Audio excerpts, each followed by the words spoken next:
जैसी करनी वैसी बरनी।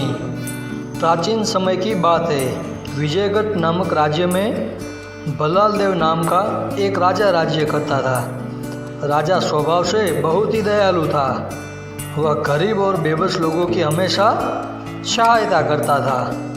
किसी गरीब पर जुल्म होते देख वह कड़ी कार्यवाही करता था।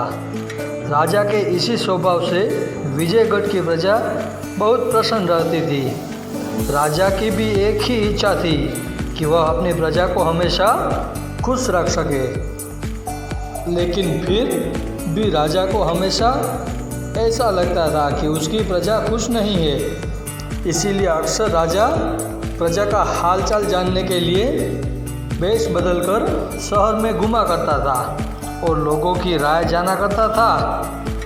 इसी तरह एक बार राजा घूमते घूमते शहर से बाहर जंगल की तरफ निकल गया। राजा के सभी साथी पीछे रह गए और वह एक जंगल में भटक गया। राजा ने अपने चारों तरफ देखा, कोई दिखाई नहीं दिया।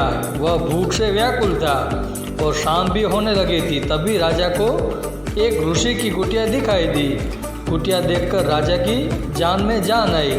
उसी समय राजा ने रात वहीं व्यतीत करने का फैसला किया।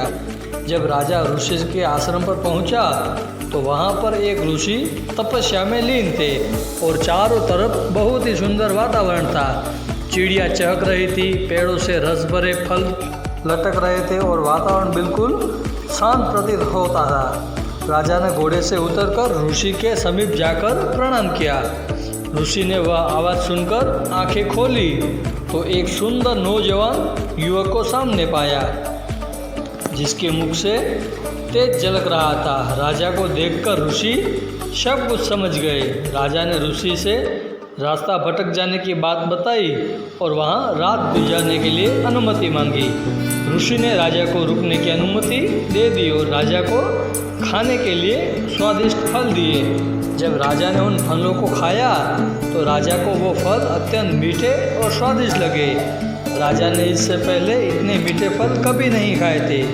राजा ने ऋषि से फलों के इतने मीठे होने का कारण पूछा।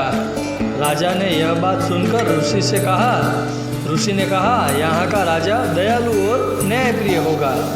वह गरीबों की सहायता करता होगा, वह प्रजा के दुख दूर करने वाला होगा, इसलिए यह फल इतने मीठे हैं। लेकिन राजा को इन सब बातों पर यकीन नहीं हो पा रहा था, पर राजा इन बातों को झुठला भी नहीं पा रहा था। इसलिए राजा ने निरीक्षण करने का निर्णय लिया। सुबह होते ही राजा शहर की तरफ निकल पड़ा और राजधानी में वापस पहुंचने के बाद उसने अत्याचार करना शुरू कर दिया। उसने प्रजा पर कर बढ़ा दिए। अब राजा गरीबों को परेशान करने लगा।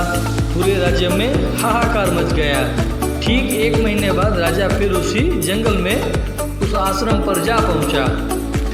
जब राजा ने उस आश्रम को देखा तो वह बहुत चक्का रह गया, क्योंकि जहाँ पर पहले पेड़ हरे भरे थे वह सब पेड़ सूख रहे थे, फलों में कीड़े लग रहे थे, चिड़ियाँ चीख रही थी। तभी घोड़ों की आहट पाकर ऋषि अपनी कुटिया से बाहर आए और राजा को बिठाया। ऋषि ने राजा को ताकि फल खाने के लिए दे। जब राजा ने फलों को खाया तो उसका पूरा मुंह कड़वाहट से भर गया। राजा ने ऋषि से पूछा, फलों की कड़वाहट का कारण पूछा। राजा किस बात का जवाब देते हुए ऋषि ने कहा, अब यहाँ का राजा बदल गया है, जो प्रजा को दुखी करता है और प्रजा में कड़वाहट फैलाता है, इसीलिए सभी फलों का स्वाद कड़वा हो गया है। यह सब देखकर राजा बहुत प्रभावित हुआ और ऋषि को प्रणाम कर वापस लौट आया। राजा ने अगले दिन से ही पहले जैसा राज्य चलाने लगा। वह फिर से लोगों की सहायता करने लगा और उसके बदलने से फलों और प्रकृति में भी फिर से स्वाद आ गया और प्रजा फिर से सुखी रहने लगी। स्टोरी मोरल इन हिंदी। इस कहानी का तात्पर्य यह है, कभी किसी की ज़िंदगी में कड़वाहट नहीं घोलनी चाहिए, अन्यथा उस कड़वाहट का असर आपको अपने निजी जीवन में दिखने को मिलेगा। आपने यह कहावत तो सुनी ही होगी कि जो दूसरों के लिए गड्ढा खोदते हैं वही उसमें स्वयं जाकर गिरते हैं। हिंदी कहानियाँ चैनल को लाइक करें, शेयर करें और सब्सक्राइब ज़रूर करें। धन्यवाद दोस्तों, आप सभी का हमारे चैनल पर आने के लिए खूब खूब धन्यवाद।